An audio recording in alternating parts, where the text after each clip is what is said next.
এবাৰ উজনি অসমতে অপমানৰ সন্মুখীন হৈছে বীৰ লাচিত সেনা। বীৰ লাচিত সেনাই ধন দাবী কৰাৰ অভিযোগ উত্থাপন হৈছে। এই অভিযোগ কিমান দূৰ সত্য সেয়া প্ৰমাণ কৰিবলৈ হলে এই অভিযোগ কিমান দূৰ সঁচা সেয়া আপুনি প্ৰমাণ কৰিবলৈ হলে এটা প্ৰতিবাদ চাব লাগিব আৰু সেই প্ৰতিবাদ কৰিছে ব্যৱসায়ীসকলে। অতিষ্ঠ হৈ পৰিছে ব্যৱসায়ীসকল। ধন দাবীত অতিষ্ঠ হৈছে। নাহৰকটীয়াত বীৰ লাচিত সেনাৰ বলপূৰ্বক ধন দাবী ভয় ভাবুকিৰ অভিযোগ উত্থাপন হৈছে। আৰু তাৰ পাছতে আজি দোকান বন্ধ কৰি এনেদৰে প্ৰতিবাদ কৰিবলৈ বাধ্য হৈছে ব্যৱসায়ীসকল।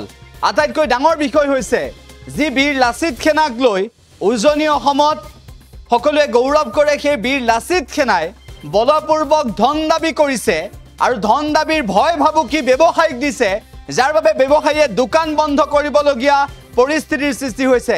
ইয়াৰ বাবে দায়ী কোন? এবাৰ বীৰ লাচিত সেনাৰ বিৰুদ্ধে নাহৰকটীয়াৰ ব্যৱসায়ী মহল গৰজি উঠিছে। নামনি অসমৰ কোনোবা গাঁৱৰ কথা আমি আপোনালোকক উল্লেখ কৰা নাই। উজনি অসমৰ নাহৰকটীয়াৰ প্ৰেক্ষাপট আমি দাঙি ধৰিছো। বীৰ লাচিত সেনাৰ অত্যাচাৰৰ বাবে, ধন দাবী ভয় ভাবুকিৰ বাবে দোকান বন্ধ কৰিছে ব্যৱসায়ীয়ে দোকান বন্ধ কৰিছে। দৃশ্য দেখুৱাইছো। বিগত এমাহ ধৰি বীৰ লাচিত সেনাৰ নাহৰকটীয়া আঞ্চলিক সমিতিয়ে নাহৰকটীয়াৰ সৰু বৰ প্ৰতিষ্ঠান তথা ব্যৱসায়ী মহলক বলপূৰ্বক ধন দাবীৰ অভিযোগ উঠি আহিছে। বীৰ লাচিত সেনাৰ বিৰুদ্ধে ডাঙৰ অভিযোগ উত্থাপন হৈছে। ধন দাবীৰ অভিযোগ উত্থাপন হৈছে বীৰ লাচিত সেনাৰ বিৰুদ্ধে। বীৰ লাচিত সেনা অপমানিত হৈছে এক প্ৰকাৰ। উল্লেখ্য যে বীৰ লাচিত সেনাৰ এখন আঞ্চলিকে এনেধৰণৰ কাণ্ড সংঘটিত কৰিলে সমগ্ৰ সংগঠনটোক এই ক্ষেত্ৰত দোষাৰোপ কৰাটো কোনো কাৰণতে যুক্তিসংগত নহ'ব। কিন্তু সংগঠনৰ কেন্দ্ৰীয় নেতৃত্বই এই ক্ষেত্ৰত কি ব্যৱস্থা গ্ৰহণ কৰিছে এতিয়ালৈকে প্ৰশ্ন আহিছে আৰু প্ৰশ্ন উত্থাপন হৈছে। ধন দাবীৰ বাবে উজনি অসমত অপমানৰ সন্মুখীন কিয় হ'বলগীয়া হ'ল বীৰ লাচিত সেনা? যি বীৰ লাচিত সেনাই জাতীয় আবেগত প্ৰতিটো ক্ষেত্ৰতে মাত মাতে, জাতীয় স্বাৰ্থ বিঘ্নিত হ'লে প্ৰতিটো ক্ষেত্ৰতে মাত মাতে, সেই বীৰ লাচিত সেনাৰ কোনোবা নেতাই, সেই বীৰ লাচিত সেনাৰ কোনোবা কৰ্মীয়ে এনেধৰণৰ কাৰ্য সংঘটিত কৰা অত্যন্ত নিন্দনীয় বুলি বিভিন্নজনে মন্তব্য কৰিছে। বীৰ লাচিত সেনাৰ এনেধৰণৰ কাৰ্যই সকলোকে ভাবিবলৈ বাধ্য কৰিছে। আমি উল্লেখ কৰিছোঁ যে নাহৰকটীয়াত এনেদৰে বীৰ লাচিত সেনাৰ যি কাৰ্য, সেই কাৰ্যই সকলোকে আচৰিত কৰিছে।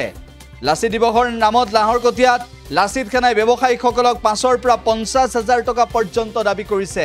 যি লাচিত বৰফুকনে মোগলক খেদি পঠিয়াইছিল, যি লাচিত বৰফুকনে শৰাইঘাটৰ যুদ্ধত আহোমক বিজয় কৰোৱাইছিল, সেইগৰাকী লাচিত বৰফুকনক অপমান কৰিছে নেকি এনেদৰে ধন দাবী কৰি প্ৰশ্ন উত্থাপন হৈছে। আৰু নাহৰকটীয়াত এই ঘটনা সংঘটিত হোৱাৰ পিছত স্বাভাৱিকতে সকলোৱে ভাবিবলৈ বাধ্য হৈছে যে বীৰ লাচিত সেনাই এনেদৰে ধন দাবী কৰাটো যুক্তিসংগত হৈছে নে নাই। এনেদৰে তেওঁলোকে প্ৰতিবাদ সাব্যস্ত কৰিছে নাহৰকটীয়াৰ ব্যৱসায়ী সন্থাই। উল্লেখ্য বিষয়টো হৈছে যে বীৰ লাচিত সেনাৰ এই কাৰ্যক লৈ বীৰ লাচিত সেনাৰ কেন্দ্ৰীয় নেতৃত্বই কেনেদৰে মন্তব্য কৰে সেয়া হ'ব গুৰুত্বপূৰ্ণ। যিটো মুণ্ডাই ক'লে যে নাহৰকটীয়াৰ কোনো ব্যৱসায়ীয়ে কোনোদিনে চান্দা মানে কিবা দান বৰঙণিকে না কৰা নাই, আমি সদায় সহায় কৰি আহিছোঁ। কিন্তু এইবাৰ যি ধৰণে সিহঁতে মানে অত্যাচাৰ চলাইছে সেইটো আৰু কোনো পধ্যে সহ্য কৰা নহ'ব। কাৰণ যে চবেই দিবলৈ ৰেডি আছে, কোনো না কৰা নাই। কিন্তু তাৰ এটা ছিষ্টেম থাকে। সিহঁতে ক'ৰবাত গৈছে, যদি আপোনালোকে দিব নোৱাৰে দোকান বন্ধ কৰি দিয়ক, ক'ৰবাৰ ষ্টাফ যদি আপোনালোকে ষ্টাফ উলিয়াই দিয়ক, আমি নিজৰ ষ্টাফ ৰাখিম। সেইবিলাক বস্তু হ'লে আমি কোনো পৰ্যায়ে সহ্য নকৰোঁ। এইটোকে মই ক'ম। মোৰ ফালৰ পৰা এটা কথা ক'ব বিচাৰিছোঁ। আমি এটা দোকান চলাওঁ, দোকানৰ আমি এটা মালিক, দোকানটো আমাৰ হয়। আমাৰ দোকানত সদায় 3-4টা ষ্টাফ থাকে। কোনোবা এটা সন্তা মানুহ আহি কিনে আমাৰ ডনেশ্যন বিচাৰে আৰু দাদাগিৰি কৰি কিনে বিচাৰে, তো আমাৰ ইজ্জত ক'ত গ'ল?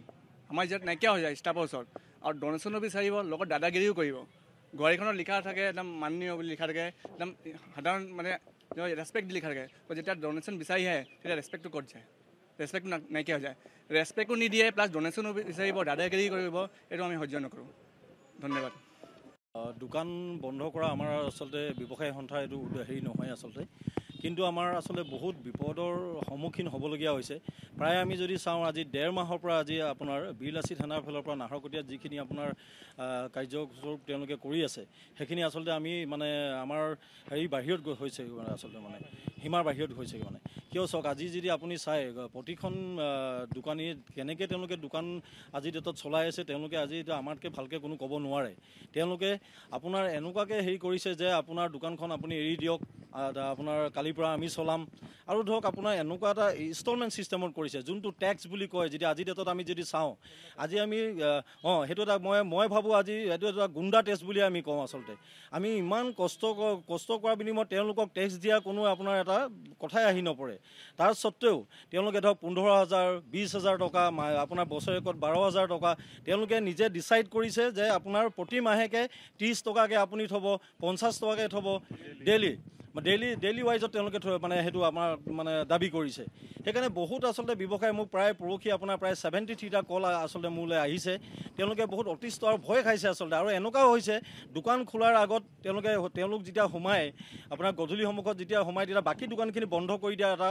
মানে বাতাবৰণ আপোনাৰ নাহৰকটীয়াত হৈছে সেইকাৰণে আমি আচলতে এইটো দুখ পাইছোঁ এইটো কাৰণ আমি ধৰক আজি 20 বছৰৰ পৰা মই নিজে ব্যৱসায়ৰ লগত জড়িত হৈ আছোঁ আজিলৈকে আমি এনেকুৱা এটা মানে পৰিৱেশ আমাৰ নাহৰকটীয়াত আচলতে হোৱা নাছিলে সেইকাৰণে ধৰক আমাৰ ইয়াত এনেকুৱা ব্যৱসায় আছে তেওঁলোকৰ এতিয়া চাব গ'লে আপোনাৰ 40 বছৰ 45 বছৰৰ পৰা তেওঁলোকে ব্যৱসায় কৰি আছে তেওঁলোকে মনত আচলতে দুখ পাইছে সেই দুখৰ আজি ক্ষোভৰ হেৰিয়ে আজি প্ৰতিফলন আপোনালোকে আজি দেখিছে সেইকাৰণে স্বতঃস্ফূৰ্তভাৱে গোটেইখিনিয়ে আজি নিস্বাৰ্থভাৱে আজি তেওঁলোকে আহি পেলাই আমাৰ সমদলত আজি সহযোগ কৰিছে মানে আমি ছাৰকো অৱগত কৰাৰ লগতে উপায়ুক্ত মহোদয়কো অৱগত কৰাৰ লগতে যিসকল দায়িত্বত আছে সকলোকে আমি প্ৰতিলিপি প্ৰেৰণ কৰিছোঁ আৰু অনাগত দিনত আমি যদি তেওঁলোকে যদি আমাৰ এইখিনি যদি মানি নলয় তেতিয়াহ'লে আমি ইয়াতকেও আন্দোলন আমি হেৰি কৰিম আৰু আমাৰ মাজত আজি আমাৰ ধৰক আপোনাৰ যোৱাকালি আমাৰ এটা আপোনাৰ এক্সিকিউটিভত এটা সিদ্ধান্ত হৈছে এতিয়াৰ পৰা আৰু এই মুহূৰ্তৰ পৰা কেতিয়াও নাহৰকটীয়াৰ বাহিৰত যদি কিবা যদি প্ৰগ্ৰেম পাতিবলগীয়া হয় তেতিয়াহ'লে নাহৰকটীয়া ব্যৱসায় সন্থাই